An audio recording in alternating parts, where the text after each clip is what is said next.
What's up, everybody? Welcome to another edition of Established Run's NBA Injury Report Analysis Show. I'm Drew Dinkmeyer here with Mike Gallagher to walk you through one game, just a single game on tonight's slate, Dallas and Utah. So this will be a quick show. Mike, how are you doing on this light Thursday? It's not that late. Got a lot of stuff to write for tomorrow. You and I just recorded a pod, so pretty busy for me. I'm gonna go hiking after this, though. I need it. I need to get some sun on my face. Been a wild week, but we got news to talk about with Kyrie popping up on the injury report now. Yeah, let's get into it. Dallas and Utah, the only game to talk through on the Dallas side. Luka Doncic listed probable with a right knee contusion. Dante Exum still out with right wrist surgery recovery. PJ Washington doubtful with that right knee sprain. And then Kyrie Irving pops up as questionable right shoulder strain on the injury report. What notes do you have on Kyrie Irving's availability tonight? Concerning. This is the same right shoulder that, if you remember in the pandemic, when I'm not going to talk about what happened, all that stuff, but he was frequently listed with a right shoulder impingement that eventually led to season-ending surgery. This is the same shoulder. He also had right shoulder soreness when he was with the Celtics. So this is a repeating issue for Kyrie Irving. How serious? I don't know. Didn't look like he was fine. He's been playing great. He's been literally the most efficient player in the NBA, points per possession on synergy, on the top 100 guys for possession. So he's been awesome. So don't know. Don't have anything. Again, this just came out of nowhere, but it is worth noting that this is the shoulder that's the quote-unquote bad shoulder. Having surgery on it is a concern, which if he's out, who starts? I don't know. Subbing behind him has been Jaden Hardy. Subbing in before him, as they stagger Luka a little bit, has been Spencer Dinwiddie. And then the zombie, Quentin Grimes, after being dead because of a coach's decision. What was that decision? Because it was coaches, according to Jason Kidd, which still makes me laugh.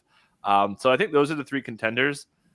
I just based on the minutes distribution, you would think it's Spencer, right? But like I don't know. I think they might. I don't have any confidence in any of these guys starting. I think I would pick Hardy, but again, I don't have any confidence there. Do you have any confidence of those three guys who could start?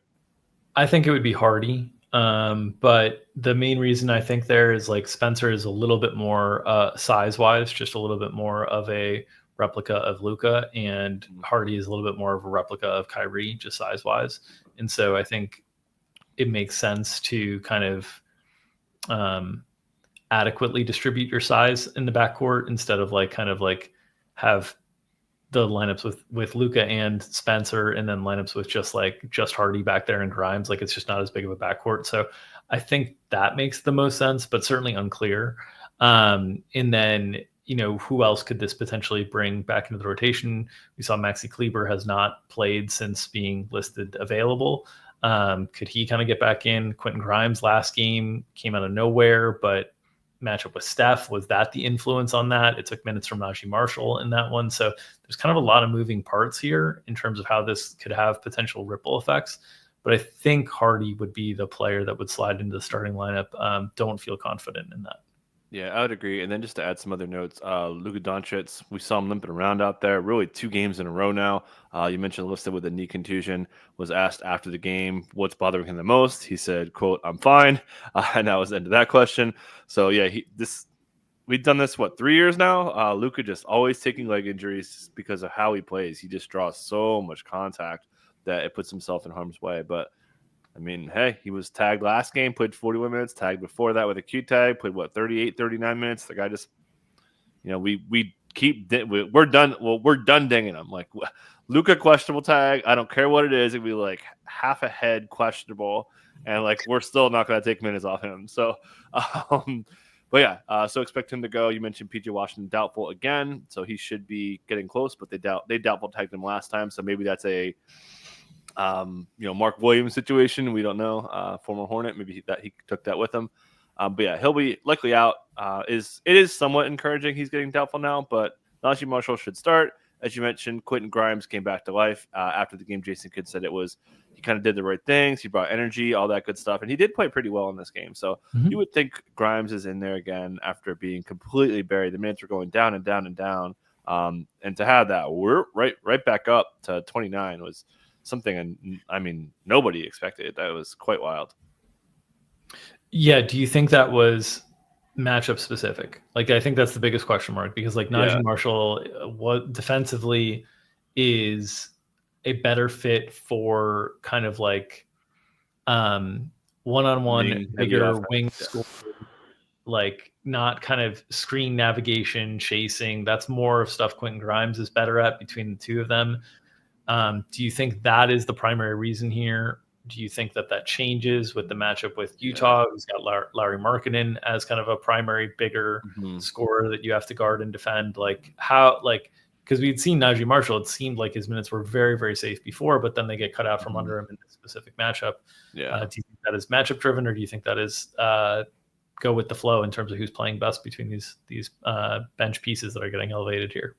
A little bit of both. I think the matchup definitely helped for sure. But to your point, if you're playing the Utah Jazz, you need a wing defender, and there's really nobody else in this team that could do that. So you would think Najee Marshall's minutes are pretty safe. Keontae George has been pretty bad. We'll talk about Colin Sexton and Clarkson in a minute. But yeah, I would feel pretty good about Najee Marshall's minutes being a little bit more secure in the spot. Yep. Utah side, they're without Walker Kessler still.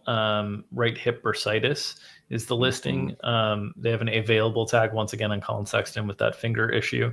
And then they're still without, and will be without for the rest of the season, Taylor Hendricks. And then without listing their G Leaguers out, Micah Potter, Jason Preston, Oscar Sheepway. So what are your expectations with what we see from the Jazz in another night without Walker Kessler? Yeah, it's going to be John Collins again. We mentioned on the last show that he played 33 minutes per game, and the games without Walker last year, right there, 34 minutes, played a ton.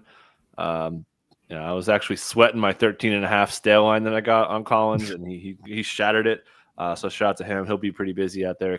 Probably not getting 34. He obviously ran pretty good. They were trailing a little bit there, but obviously his minutes are extremely secure there. But really, besides that, the most noteworthy thing was we saw a ton of overlap between Jordan Clarkson and Colin Sexton. They had 13 minutes of overlap last game after 8 minutes 2 games ago with Laurie back in the lineup. So after not doing it at all for the preseason, for the first 6, 7, 8 games, we're starting to see a little bit more of that Colin Sexton, Jordan Clarkson overlap. And then as we expected, Kyle Filipowski is really, really running away with it. We saw 3 games ago he was out of the rotation, and now he's closing and playing significant minutes here. That'll continue. As somewhat surprisingly, not that surprising, but a little surprising that Drew Eubanks pretty much cut out as they brought in a little bit more wing approach here. And you would think they would have a similar approach here. I think Eubanks is kind of deadish, and they'll play Bryce, Jordan Clarkson, Ju Zhang, and then Isaiah Collier, as we expected, iced Patty Mills. Those 2 guys should cover the 48 at the point guard spot, so that as we're kind of, if you can't tell, that overlap is on the wing. So the 48 minutes I think should be covered by Keontae and Collier, and then whose minutes did they take would be the question, right? Fortunately, that was Cody Williams, who's been playing horribly right now, nothing going offensively. Played the early third quarter and then didn't come back in the game as they did, again, the heavy overlap there. Yeah, and so essentially what we're saying here is Walker Kessler, what removing him from the lineup is doing is it's elevating John Collins to the starting 5 spot. It's taking minutes away from the 4 spot that John Collins was potentially playing some before. It's also, if you look at Collins and Filipowski and Eubanks there, they're combining for about 60 minutes. So that's about 12 minutes at the 4 spot. Laurie Markkinen's only playing 31 there. So we've got 5 extra minutes there to cover. Then you're not getting any consistency from Cody Williams at the 3 spot, nor are you really getting it from Johnny Juzang or Bryce Sensabaugh kind of behind him. So where the leak is in terms of the minutes is right now, it's at that 3 spot, and that's what's allowing more Clarkson Sexton. And certainly in matchups with smaller kind of backcourts and wings, which Phoenix generally is, right? Tyus Jones, Bradley Beal, Devin Booker, you can get away with that stuff. Dallas, you can probably get away with that stuff. It's probably fine.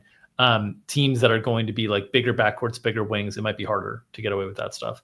And so, it'll be interesting tonight to see, I guess actually tonight, maybe it is more of an issue because Luka, what are they going to do with Luka? So maybe we don't get as much of the Clarkson Sexton overlap tonight because the need to have somebody with some sort of size defensively. So who do you think Cody's going to get the first crack, but who do you think is going to ultimately, if he's unsuccessful, get the next crack at Luka Doncic defensively here?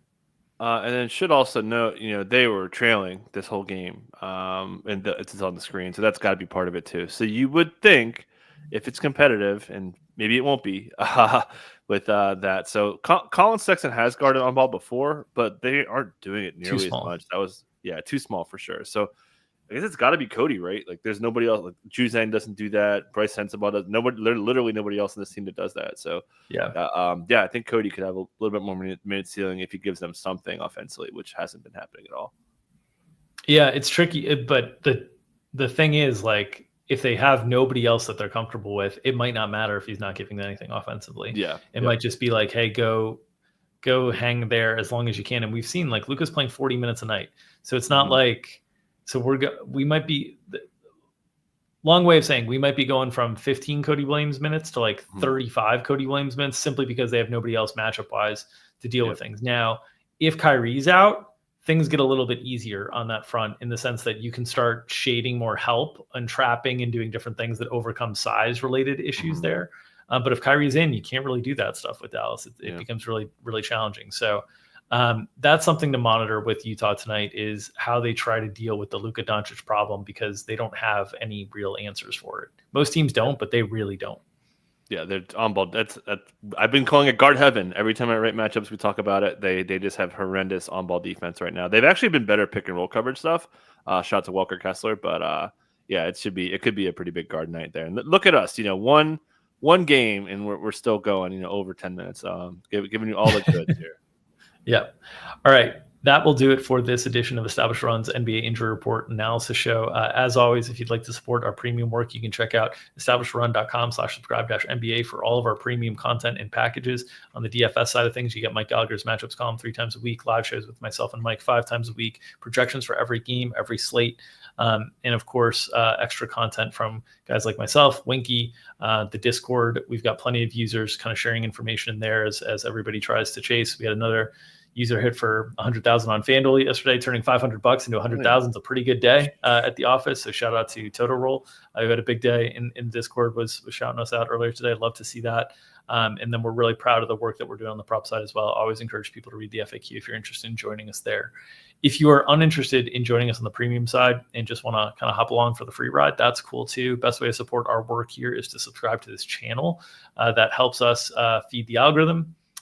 You can also smash that like button, which helps feed the algorithm. All of those things help feed our families and allows us to feed you the NBA injury information analysis you need each and every day to set your season-long lineups, your DFS lineups, and make your spread bets and your prop bets. So push that like button, subscribe to this channel, feed that algorithm. Num, num, num, num, num. We'll see you next time.